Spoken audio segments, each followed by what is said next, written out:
नमस्कार, news 18 special देख रहे हैं आप। आपके साथ मैं हूं संतोष कंगवार। बुलेटिन की शुरुआत करेंगे। बाढ़ और बारिश ने देश के कई हिस्सों को प्रभावित किया है।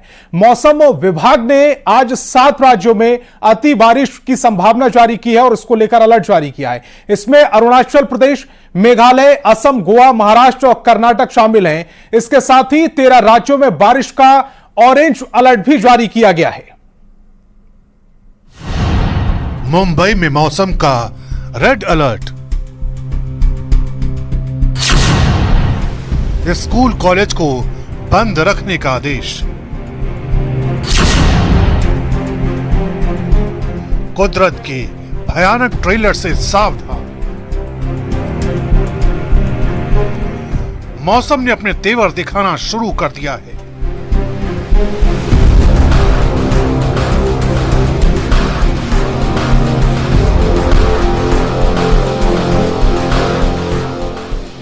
बेहद कम वक्त में बेहिसाब बारिश ने सिस्टम को धराशायी कर दिया है।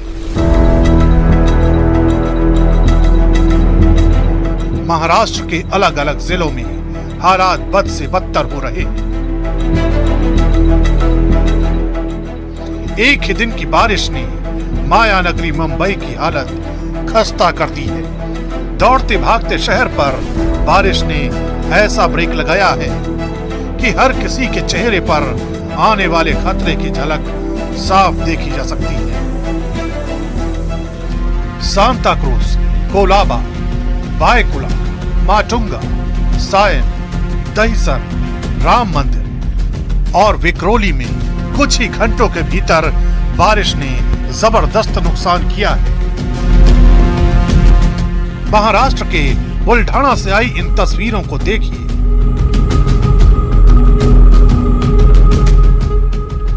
मूसलाधार बारिश की वजह से आई बाढ़ ने गांव के गांव लील लिए हैं।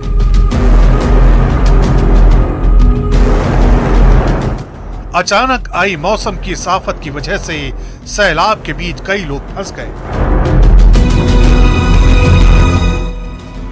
कोलरी गांव में फंसे इन लोगों को पहले तो स्थानीय लोगों ने रेस्क्यू करने की कोशिश की, लेकिन जब बात नहीं बनी तो प्रशासन तक खबर पहुंचाई गई और आखिरकार लंबी जद्दोजहद के बाद लोगों को इस मुसीबत से सुरक्षित बाहर निकाल लिया गया।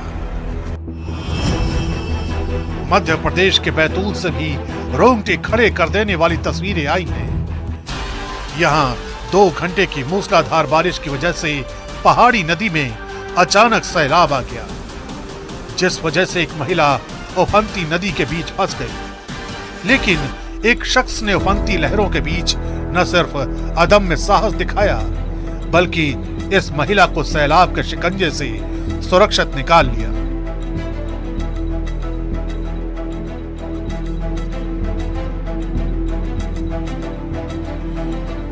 उत्तर प्रदेश के पीलीभीत की तस्वीरें भी देख लीजिए। शारदा, देवहा और खकरा जैसी नदियां खतरे के निशान से ऊपर हैं और इसका नतीजा आप तस्वीरों में देख सकते हैं। पीलीभीत की गली गली तक सैलाब ने दस्तक दे दी। आपकी नजर जहां तक जाएगी वहां बाढ़ के पानी का कब्जा है। पानी ने यहां अमीरी और गरीबी का भेद मिटा दिया है। ऑफिसर्स कॉलोनी में सैलाब पहुंच चुका है। लोगों के घर डूबे हैं। पीलीभीत जैसा ही हाल शाहजहांपुर का भी हो चुका है। खन्नौत नदी का पानी अपनी हदों के पार जा चुका है। सैकड़ों आशियाने सैलाब में समा चुके हैं। किसानों की फसल बर्बाद हो गई है। मैदानी इलाकों की इस तस्वीर के बाद अब आपको दिखाते हैं हिमाचल प्रदेश से आई ये तस्वीरें। यहां शिमला में ब्यास नदी विकराल रूप ले चुकी है, जिसका असर निचले इलाकों पर साफ देखा जा रहा है। फिलहाल लोगों को एहतियात बरतने के निर्देश दिए गए हैं और ऐसी जगहों पर जाने के लिए साफ मना किया गया है जहां भारी बारिश और लैंडस्लाइड की आशंका लगातार बनी हुई है।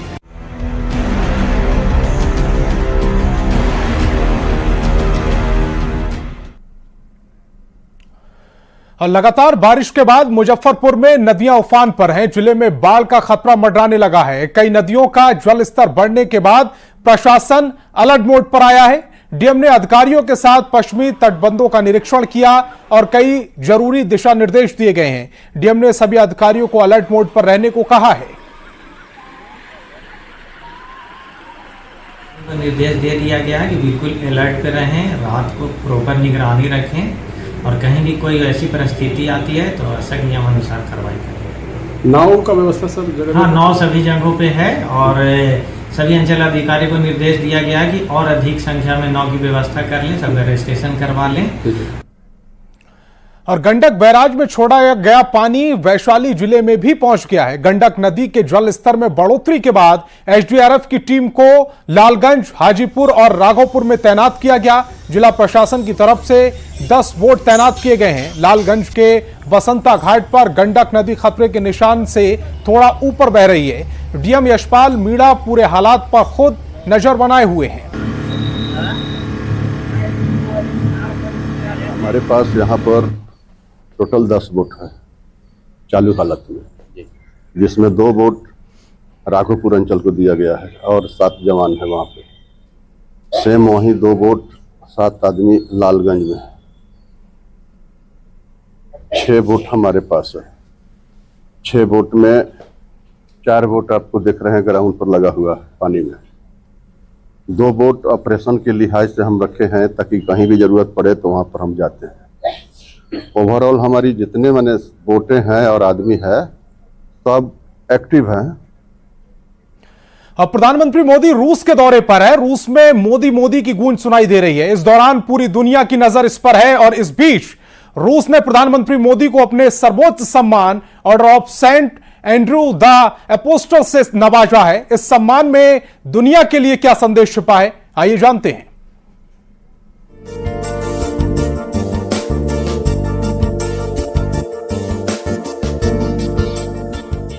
रूस के सर्वोच्च अवार्ड से सम्मानित करने के लिए मैं हृदय से आपका आभार व्यक्त करता हूं। और इस तरह पीएम मोदी को मिले अंतर्राष्ट्रीय सम्मानों की सूची में एक और सम्मान जुड़ गया। मॉस्को में पीएम मोदी को देश का सर्वोच्च सम्मान Order of Saint Andrew the Apostle से नवाजा गया है। राष्ट्रपति व्लादिमीर पुतिन ने खुद उन्हें सम्मानित किया। प्रधानमंत्री नरेंद्र मोदी रूस का ये सर्वोच्च सम्मान पाने वाले भारत के पहले नेता और पहले प्रधानमंत्री हैं। ये सम्मान सबसे बेहतर काम करने वाले नागरिक या फिर सेना से जुड़े लोगों को दिया जाता है। यानी भारत रूस की भरोसेमंद दोस्ती भले दशकों पुरानी है, लेकिन सर्वोच्च नागरिक सम्मान के लिए रूस ने मोदी को चुना है। इस तरह रूस उन 10 से ज्यादा देशों में शामिल है जिन्होंने पीएम मोदी को अपने यहाँ का सर्वोच्च सम्मान दिया है। सम्मान के बाद पीएम मोदी ने रूस को धन्यवाद दिया, साथ ही कहा कि ये मेरा सम्मान नहीं, भारत के 140 करोड़ देशवासियों का सम्मान है और ये पुरस्कार उन्होंने भारत की जनता को समर्पित किया। रूस के सर्वोच्च अवार्ड से सम्मानित करने के लिए मैं हृदय से आपका आभार व्यक्त करता हूं। यह सम्मान केवल मेरा सम्मान नहीं है, यह 140 करोड़ भारतवासियों का सम्मान है। यह भारत और रूस की सदियों पुरानी गहरी मित्रता और आपसी विश्वास का सम्मान है। यह हमारी special and privilege strategic partnership का सम्मान है।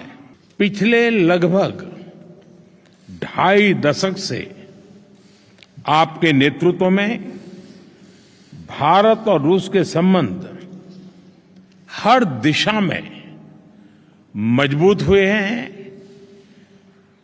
और हर बार नई ऊंचाइयों को प्राप्त करते रहे हैं।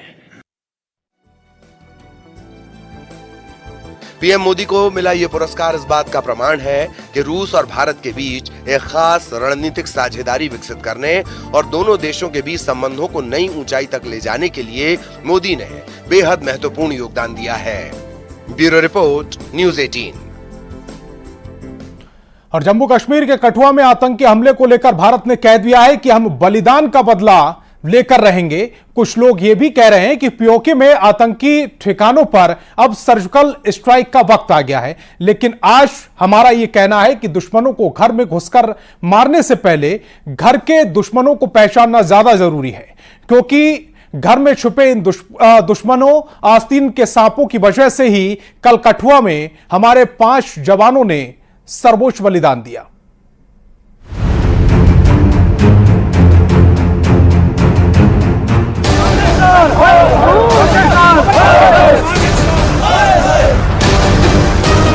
पहले ग्रेनेड फेंका, फिर 12 मिनट तक लगातार गोलियों की आवाज से कठुआ थर्रा गया।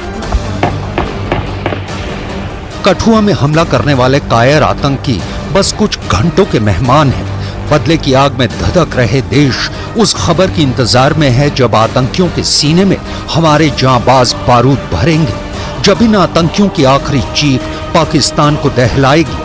जंगल में अपनी जान बचाकर बिल में छिपे दहशतगर्दों के खात्मे के लिए सेना पूरे एक्शन में है। रात के अंधेरे में स्पेशल हेलीकॉप्टर की आवाज से आतंकी थर्रा गए, क्योंकि उन्हें जहन्नुम भेजने के लिए स्पेशल कमांडो फोर्स मुठभेड़ वाली जगह पर उतर गई। अब नाइट विजन कैमरे और ड्रोन की मदद से आतंकियों की तलाश हो रही है। इस ऑपरेशन में special force, Jammu Kashmir police, SOG, अर्धसैनिक बल शामिल है।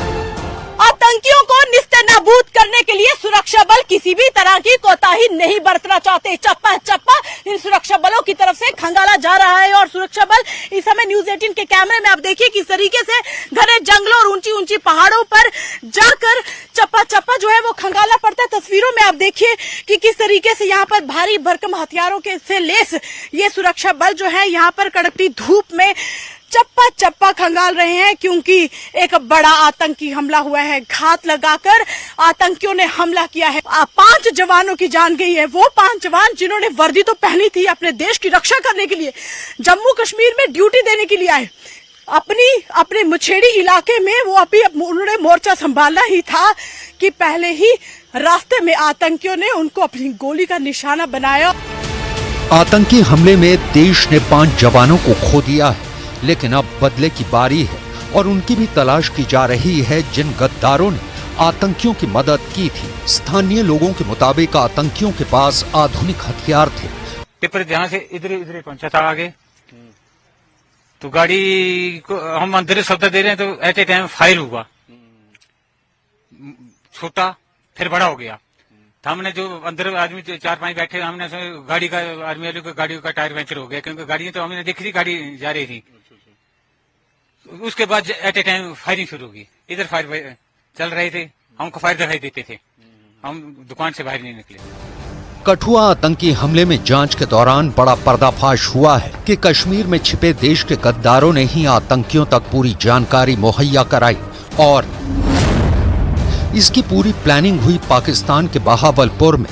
जैश के मुफ्ती अब्दुल रऊफ ने हमलों को अंजाम देने के लिए ओवरग्राउंड वर्कर प्लान बनाया था। आतंकी हमलों के लिए हुई बैठक में आईएसआई के अधिकारी भी मौजूद थे।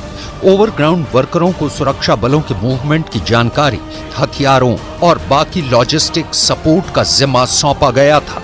कोई गाइड है उनके साथ में जो उनको ये सारी जगह दिखा रहा है। ये जो गाइड्स हैं, ये ओवरग्राउंड अंडरग्राउंड वर्कर जो हैं, इनके लिए पुलिस लगी हुई है और पुलिस इसके पीछे कि भाई इनको अनकवर किया जाए, क्योंकि जब तक ये नेक्सस नहीं टूटेगा ये गाइड्स का और इसका, ये तब तक ये जो है कार्रवाई चलती रही। कल से ही उनके जो एयर ड्रॉप करके जो हमारे पैरा कमांडोज वगैरह और जो बाकी एसओजी के हैं वो लोग उनके लगे हुए हैं, पर क्योंकि वहाँ पे अभी मौसम भी खराब है तो इसलिए थोड़ा टाइम लगेगा। 10 जून को रियासी में श्रद्धालुओं की बस पर हुए हमले के लिए भी आतंकियों ने कई हफ्तों की प्लानिंग की थी और वहां भी एक लोकल गाइड से उन्हें सपोर्ट मिला था।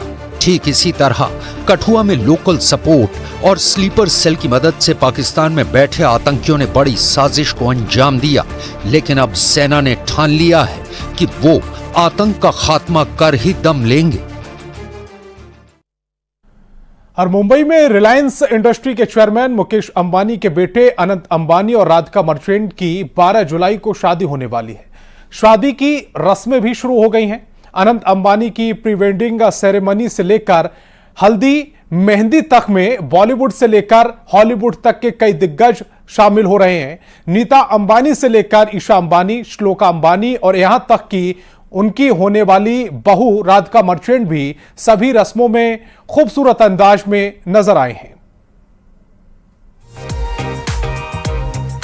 अनंत अंबानी और राधिका मर्चेंट जल्द ही एक दूजे के हो जाएंगे। अंबानी परिवार में शादी की शहनाई बजने वाली है, जिसमें अब सिर्फ 2 दिन का वक्त रह गया है। इस बीच रिलायंस इंडस्ट्रीज के चेयरमैन मुकेश अंबानी ने अपने बेटे अनंत की शादी का निमंत्रण वृंदावन के बांके बिहारी जी को भेज दिया है। मंगलवार को अनंत अंबानी की शादी का कार्ड बांके बिहारी मंदिर के पुजारी गोपी गोस्वामी और श्रीनाथ गोस्वामी को सौंपा गया। इसके बाद पुजारी जी ने वैदिक मंत्रोच्चार के बीच अनंत अंबानी की शादी का न्योता ठाकुर बांके बिहारी जी के चरणों में अर्पित कर उन्हें आशीर्वाद प्रदान करने की कामना की। श्री बांके बिहारी जी और तटीय स्थान के लिए वृंदावन में भेजा है और ये बिहारी जी के चरणों में ये कार्ड अर्पित किया गया है। 13 तारीख को बिहारी जी के शादी वस्त्र लेके मैं इस शादी समारोह में सम्मिलित होऊंगा। मुकेश और नीता अंबानी के बेटे अनंत अंबानी की शादी की चर्चा देश विदेश में हो रही है। जब शादी इतनी खास है तो इसका कार्ड भी बेहद खास होगा। शादी का निमंत्रण कार्ड जब भगवान बांके बिहारी को दिया गया तो इसकी एक झलक देखने को मिल गई। इस कार्ड के बॉक्स पर श्री का चिन्ह बना हुआ है। कार्ड पर मुकेश और नीता अंबानी का नाम भी लिखा हुआ है। 7 किलो के इस कार्ड में सबसे पहले भगवान विष्णु की छवि दर्शाई गई है। साथ ही सोने और चांदी से बनी भगवान की प्रतिमा भी है। तो दूसरी तरफ पंजाब में भी अनंत और राधिका की शादी को लेकर उत्साह दिखाई दे रहा है। अमृतसर के एक आर्टिस्ट जगजोत सिंह ने अनंत अंबानी और राधिका मर्चेंट के लिए अनमोल उपहार तैयार किया। जगजोत सिंह ने एक्रेलिक रंगों से 5 फीट की अनंत और राधिका की मन को मोह देने वाली बहुत सुंदर पेंटिंग तैयार की। अनंत और राधिका की शादी की रस्में भी बेहद शानदार अंदाज में की जा रही हैं। पूरा अंबानी परिवार अनंत अंबानी और राधिका मर्चेंट की शादी को बेहद खास बनाने में लगा हुआ है। शादी की तैयारियां भी जोरों पर हैं। शादी की रस्में सामूहिक विवाह के 1 दिन बाद मामेरू से शुरू हुई, जिसके बाद ग्रह पूजा और संगीत सेरेमनी का आयोजन हुआ। आज शिव पूजा है जो अनंत और राधिका की मंगल कामना के लिए रखी गई है। आज रात को ही यंगस्टर्स नाइट होगी, जिसमें कई लोग शामिल होंगे। 12 जुलाई वो तारीख है जब अनंत अंबानी और राधिका मर्चेंट विवाह के पवित्र बंधन में बंध जाएंगे। इससे पहले अनंत और राधिका की शादी के लिए संगीत सेरेमनी हो चुकी है। 12 जुलाई को शादी है जब अनंत और राधिका 7 फेरे लेंगे। इसके लिए दोपहर 3 बजे का मुहूर्त है। ये कार्यक्रम एंटीलिया में ही होगा। 13 जुलाई को 6 बजे आशीर्वाद यानी कि मिनी रिसेप्शन होगा। ये कार्यक्रम नीता मुकेश अंबानी कल्चरल सेंटर में होगा। 14 जुलाई को मुख्य रिसेप्शन होगा और इस ग्रैंड वेडिंग रिसेप्शन में कई नामी हस्तियां शामिल होंगी। अनंत अंबानी और राधिका की ग्रैंड वेडिंग में अब बस 2 दिन का वक्त रह गया है, जिसके हर रंग की गवाह दुनिया बनने जा रही है।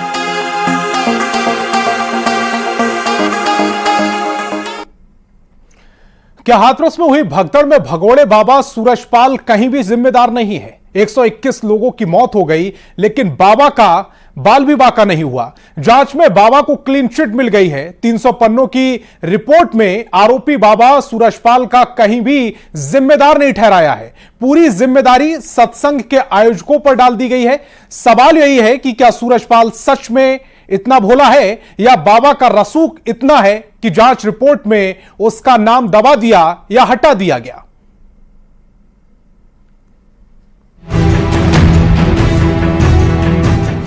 सात दिन से हाथरस वाला बाबा कहां छिपा है, पुलिस अभी तक पता नहीं लगा पाई है। हाथरस में भगदड़ के 7 दिन बाद मामले की जांच रिपोर्ट सीएम योगी को सौंप दी गई। 2 सदस्यीय जांच समिति ने अपनी रिपोर्ट में लिखा है कि हादसे के कार्यक्रम के लिए आयोजक मुख्य जिम्मेदार हैं। एसआईटी रिपोर्ट में यह कहा गया है कि आयोजकों ने तथ्य छिपाकर सत्संग की अनुमति ली है। उन्हीं की लापरवाही से ये हादसा हुआ है, क्योंकि भीड़ को आमंत्रण देकर पर्याप्त इंतजाम नहीं किया गया था। रिपोर्ट में ये भी लिखा है कि भीड़ के बावजूद बैरिकेडिंग और पैसेज की व्यवस्था नहीं थी और आयोजक मंडल ने पुलिस से बदसलूकी की थी। रिपोर्ट के मुताबिक स्थानीय पुलिस प्रशासन भी हादसे के लिए जिम्मेदार है। सूरजपाल के वकील ने कहा कि वो इस जांच रिपोर्ट से संतुष्ट हैं।